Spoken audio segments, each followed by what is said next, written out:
Hello and welcome to the GBTA broadcast studio. I'm Peter Koh, board member and APAC Regional Chair for GBTA. And we are coming to you from the GBTA APAC Conference 2025 in Singapore. Joining me today is Marcus Jansa, Head of Hilton Worldwide Sales Asia for Hilton. Thank you for being here, Marcus. Great to be with you today, Peter. Thank you for having me. Let's jump straight to the question. Okay, I heard a lot, Hilton has been expanding significantly in APAC. Could you share with us some insights into the new brands and growth in the region? Yes, of course I can. Delighted to. So it's been very, very busy for us here in APAC. We have been growing very fast and we see a lot of interest from owners and investors around the hotel space. We currently operate over 1,000 hotels here in Asia Pacific, which is actually about 12% of our total global estate. But interestingly, 25% of our pipeline hotels are here in APAC. So it shows that the development in the future is growing faster than where we've been in the past. So that's an incredibly exciting time for us and lots to think about. If I talk a little bit about the segments, luxury itself, we've had a lot of focus around luxury. Of course, luxury is a huge play here in APAC with a lot of travelers very keen on luxury. And we'll have 150 hotels in the luxury space in APAC very shortly in the next few years.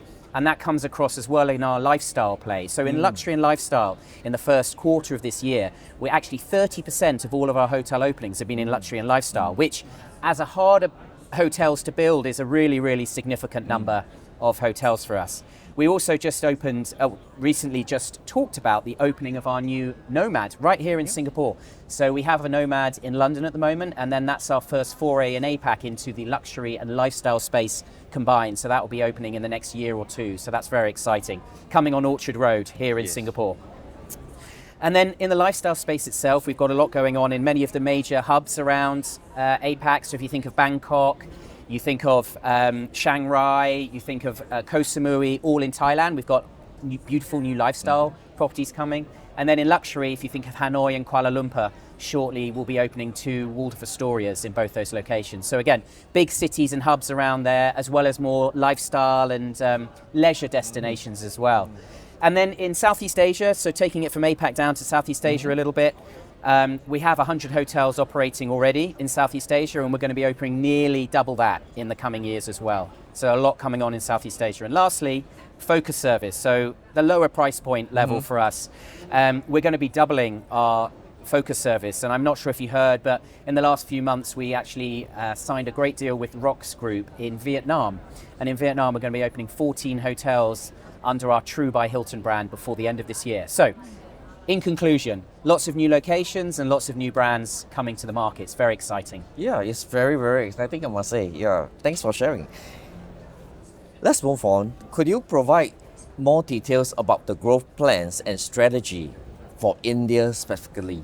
Yeah, India is an incredible market, which I'm sure you know well about. Yeah. And I think it's mostly about being in the right place at the right time and obviously anticipating the growth that's coming in India on a number of levels, and not just in hospitality, but purely from an economic point of view. So of course, the rapid growth of the economy there is amazing. I mean, they're the 5th biggest economy now, but by 2028, they expect to be the 3rd biggest economy in the world, with 38% of all their population being in the middle class. And why is the middle class important? Because obviously it gives them a propensity to travel, to spend and be out. And that is a huge new area of opportunity in India that we hadn't seen before.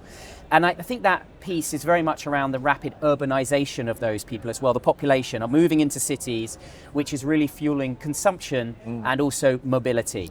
So why is that important? Well, if you add to that, as I'm sure you know well, Peter, the infrastructure that's growing in India is just difficult to even imagine. So the number of new airports, rail and obviously roads means that a lot of the secondary and tertiary locations in India, which really hadn't been very well connected up until now, are being connected a lot more, which essentially means it's opening new destinations for both business and leisure travelers, being able to go to places they never really managed to be able to visit in India before. But with that is a huge undersupply of hotels. So just to give you some idea of that perspective-wise, if you think of America So there is essentially at the moment one hotel room for every 60 people in America. Yep. If you go to China, it's one hotel room in every 300 in China. You go to India, it's one hotel room for every 3,000. Wow. So it just shows how little supply of hotels are in the market there. And of course, that's what not just ourselves, but also our competitors in the marketplace are all looking to build in the future. So we recently arranged new strategic agreements with two fantastic partners there, Olive by Embassy and Nile Hospitality, that will allow us to grow really fast in the focus service group, which is obviously an entry point for lots of people in the hotel space. So we're going to be opening 150 Spark by Hilton hotels and 75 Hampton by Hilton hotels in the next few years alone. So that's another 220 hotels just coming to the market in India. Wow. And from a brand point of view in India, we've currently got 5 brands in India. And in the next few years, we're going to go to 10 brands in India. So doubling our brands in India, opening Waldorf Astorias, LXRs, Signias, Curio, and the Spark by Hiltons, which I just mentioned. So loads coming there.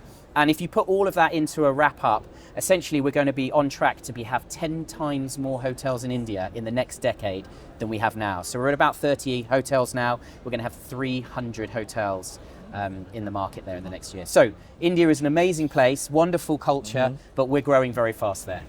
That's really incredible for India. Yeah. I mean, the way that you are investing there. And let's talk about Hilton's new program, all right, for small and medium businesses, which I think that is a very interesting one. And can you tell us more about Hilton for Business? Yeah, of course, Peter. So Hilton for Business, we launched it last year. And it was off the back of a lot of research around small and medium-sized businesses and how do they procure travel themselves.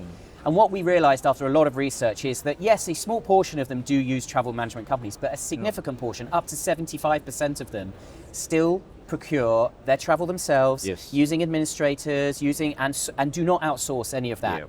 So we thought, of course, that's a huge opportunity to create something that will give those internal company owners, but also the administrators, something they can use easily. And Hilton for Business is our forward-looking digital program that essentially allows those customers to be rewarded for their loyalty by giving them discounts, rewards, benefits, an easy one-stop shop travel management program online that allows them to look at tracking their data, their spend, where their travelers are going. And the more they do, the more rewards we give them.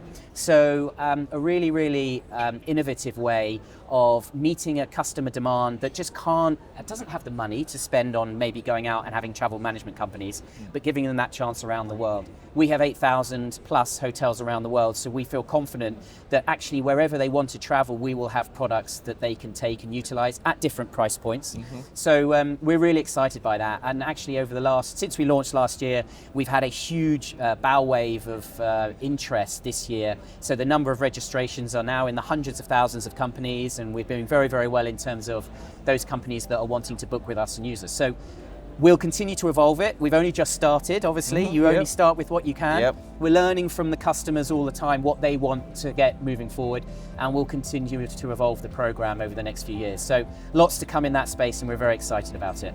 Yeah, of course. I mean, what you have shared, these are really good updates. I mean, especially for Hilton brands alone. And hey, thank you so much, Marcus, for joining us, for sharing your insights of the updates of Hilton and at the broadcast studio.